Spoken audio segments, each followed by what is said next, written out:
Find a peaceful spot to lay down, a quiet place where the breeze whispers through the trees and the earth feels soft beneath you.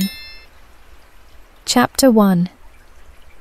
King Shahriyar and his brother King Shah Zaman. It is said, and God knows best, for he is the wisest, most powerful, and most generous, that long ago, in ancient times, there was a king among the rulers of the Sassanid dynasty who governed the islands of India and China. He had soldiers, loyal supporters, servants, and attendants. The king had 2 sons, one older and the other younger.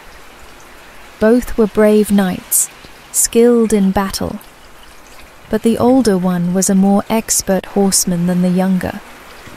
The king ruled his kingdom with fairness and justice, and his people loved him.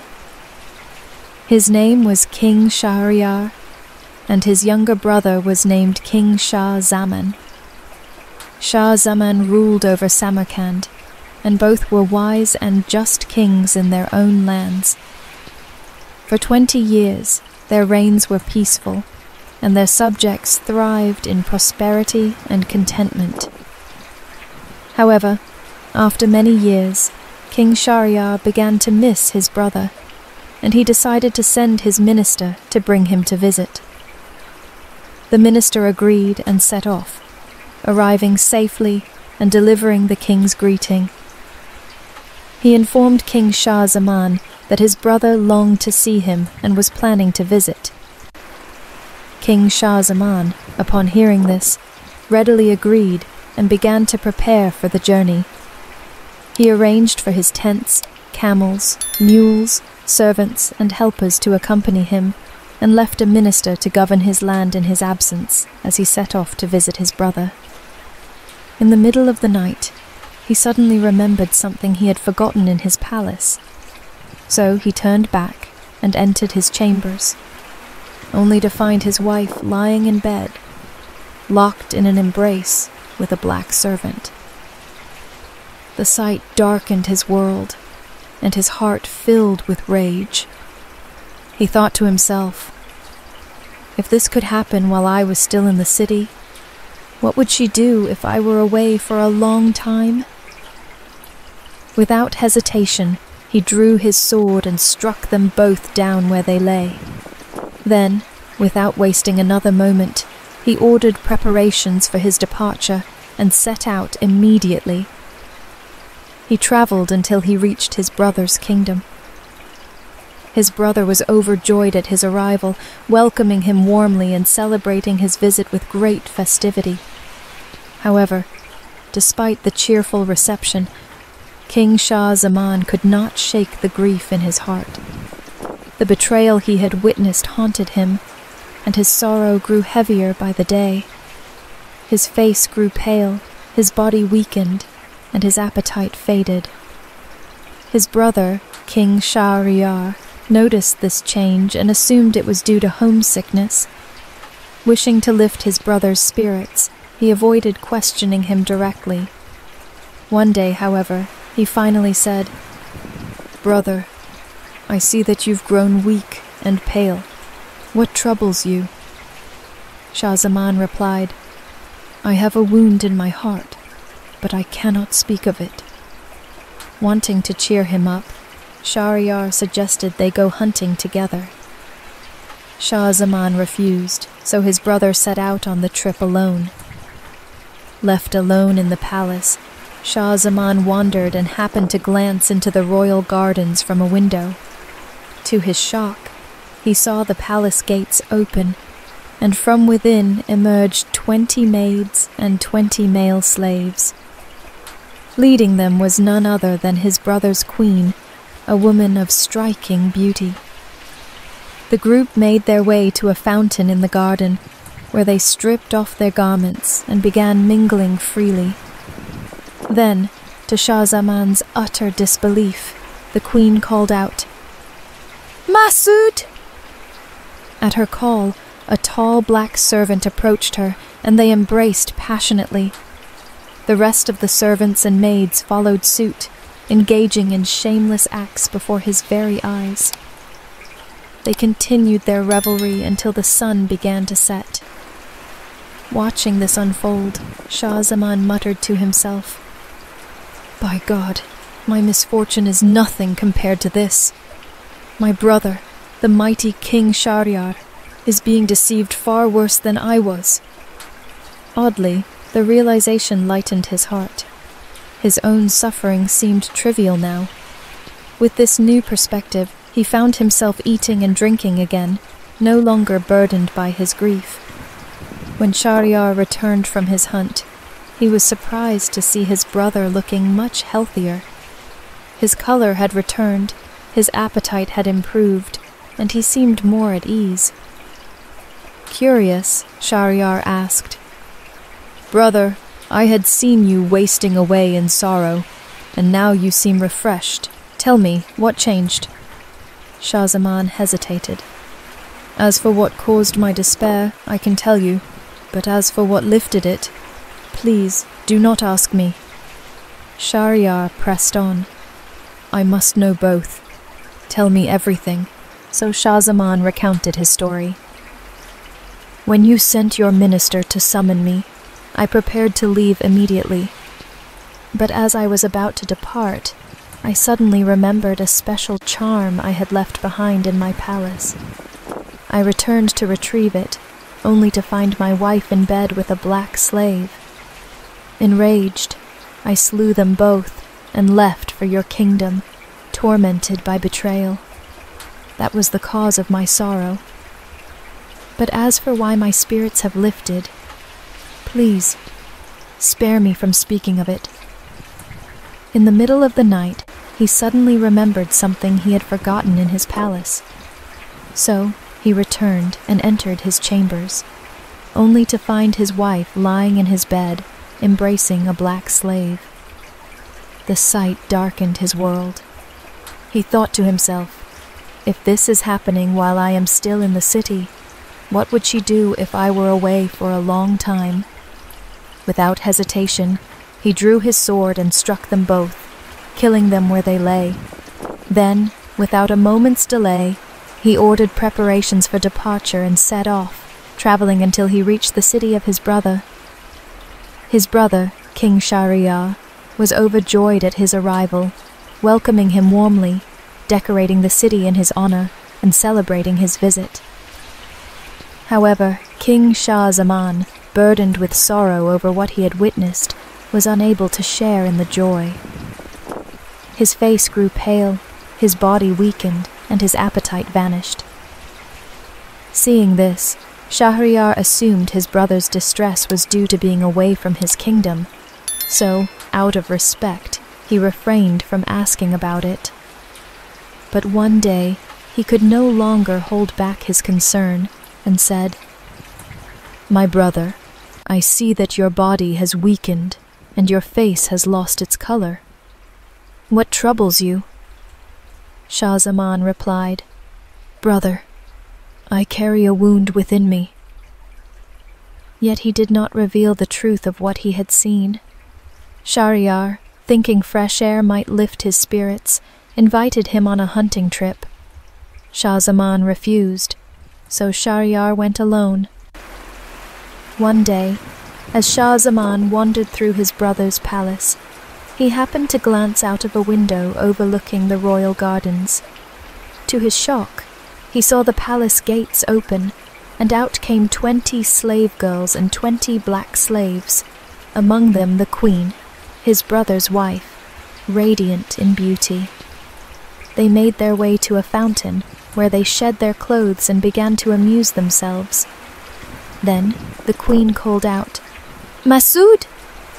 A black slave approached her, and she embraced him passionately, engaging with him as the other slaves did with the palace girls. They continued in this debauchery until the sun began to set. Seeing this, Shah Zaman was overwhelmed. "My misfortune is nothing compared to this," he thought. His sorrow began to fade, and his appetite returned. When Shahriyar returned from his trip, he immediately noticed his brother's transformation. "Brother, your color has returned, and you eat with renewed appetite. Tell me, what has changed?" Shah Zaman hesitated, but finally confessed. "When you sent for me, I left my city, but just before departing, I remembered a cherished token I had left behind. When I returned for it, I found my wife in bed with a black slave. I killed them both and left immediately, lost in grief. That was the cause of my sorrow. But as for what restored my spirits, please do not ask me, and let it be." Shahriyar, burning with curiosity, insisted, "I swear by God you must tell me." And so, Shah Zaman recounted everything he had witnessed. Shahriyar, enraged, declared, "I must see this with my own eyes." Shah Zaman advised, "Pretend to leave for another hunting trip, then hide with me. You will see the truth for yourself." Following this plan, Shahriyar ordered preparations for another journey and left the city with his troops. But once outside, he secretly returned and hid in Shah Zaman's chambers, watching from the very same window.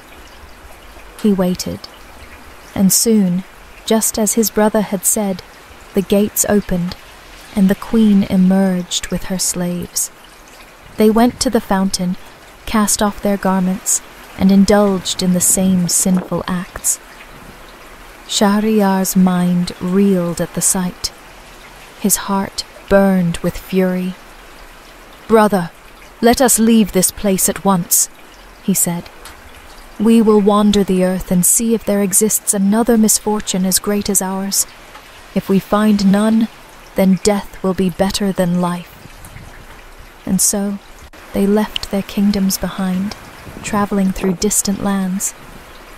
Days and nights passed until they reached a vast meadow where a mighty tree stood beside a pool of fresh water near the sea. They drank from the spring and rested. As they sat in silence, the sea suddenly churned and rose, and from its depths emerged a towering black column that spiraled into the sky. Terrified, they scrambled up the tree, hiding among its highest branches, watching in fear. From the waves stepped forth a colossal jinn, tall and broad, his presence exuding power and menace. On his head, he carried an iron chest. He strode toward the tree, placed the chest upon the ground, and opened it. The jinn gazed at her and said, "O lady of noble birth, whom I stole on her wedding night, I am weary and shall rest for a while." Laying his head upon her lap, he closed his eyes and fell into deep slumber. The maiden, seeing the two kings hiding in the tree, lifted the jinn's head, gently setting it down on the grass. Then, standing beneath the tree, she signaled for them to descend. Fear gripped their hearts. "By God, leave us be," they pleaded. But she whispered with a wicked smile, "By God, if you do not come down, I will wake the jinn, and he will kill you in the most brutal manner." Left with no choice, they obeyed. She said, "Satisfy me forcefully, or I will call upon the demon." Out of fear, King Shahriyar turned to his brother, King Shah Zaman, and said, "Brother, do as she commands." But Shah Zaman refused, saying, "I will not do it unless you go first." As they hesitated, exchanging glances about the situation, she noticed and asked, "Why are you two looking at each other like that? If you do not proceed immediately, I will summon the demon." Terrified by her threat, they obeyed. When they were done, she told them, "Wake up!" She then reached into her pocket, pulled out a small pouch, and from it a string of 570 rings. She asked, "Do you know what these are?" They shook their heads. She smirked and said, "Each of these rings belongs to a man who has been with me behind the demon's back.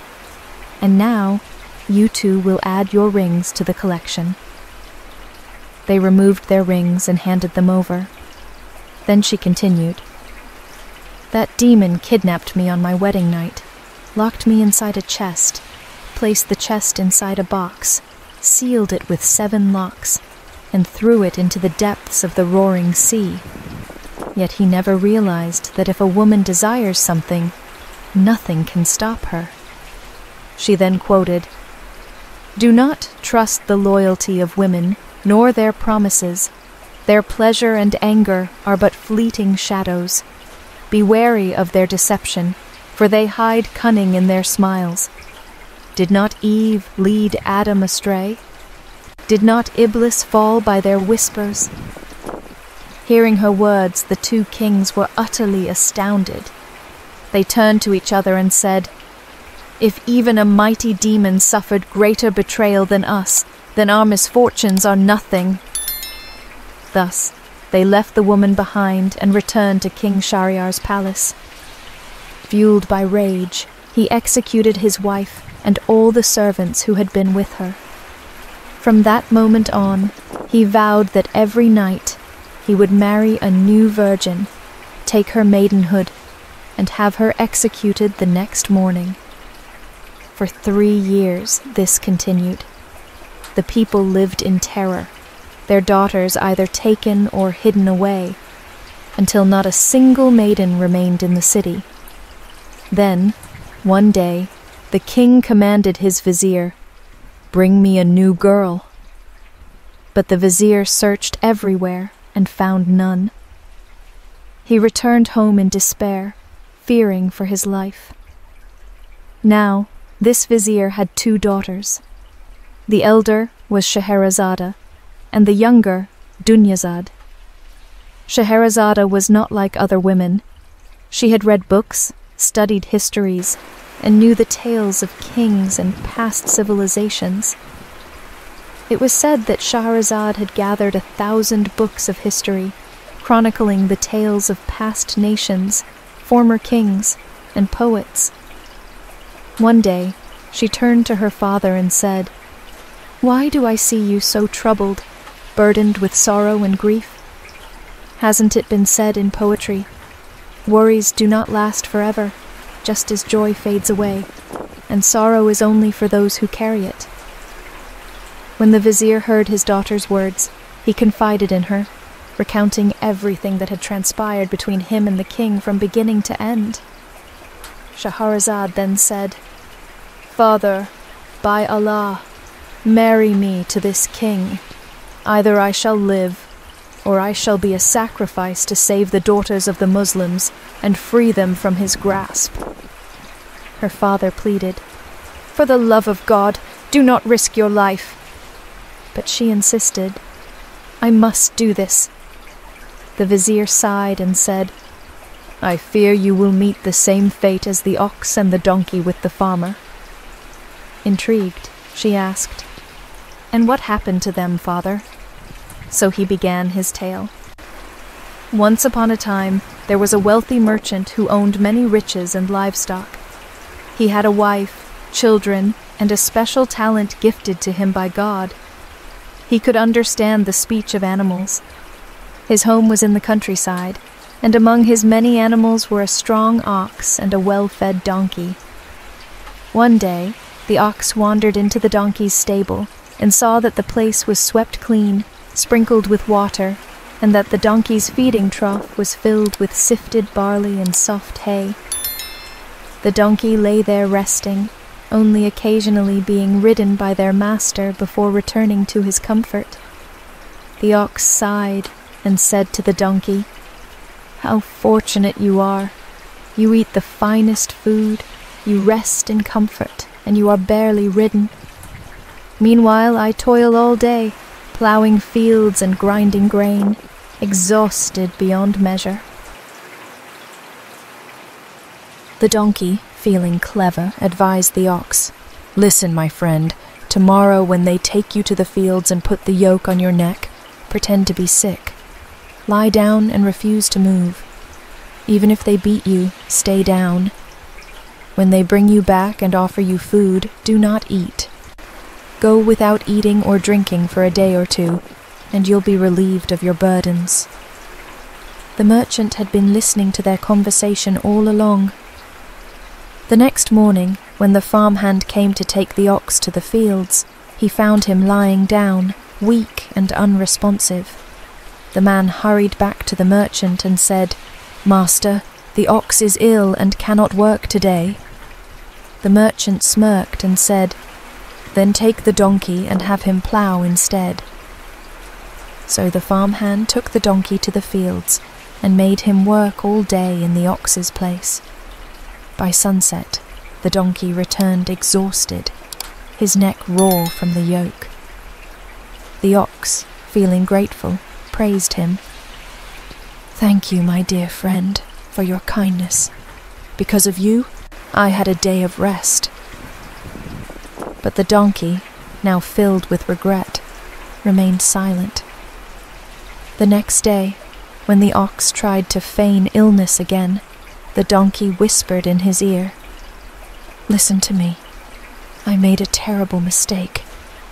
I heard our master say that if the ox does not get up and work tomorrow, he will be given to the butcher and skinned for his hide. I am telling you this for your own good." Terrified, the ox devoured his food that night, and at sunrise rushed out to the fields full of energy. Meanwhile, the merchant and his wife sat outside, watching. When the farmhand led the ox away, the ox wagged his tail, snorted loudly, and trotted eagerly. The merchant found this so amusing that he laughed so hard he fell onto his back. His wife, puzzled, asked, "What is so funny?" He replied, "Something I saw and heard, but I cannot tell you, for if I do, I will die." She insisted, "You must tell me, even if it means your death." The merchant refused, knowing the secret would cost him his life.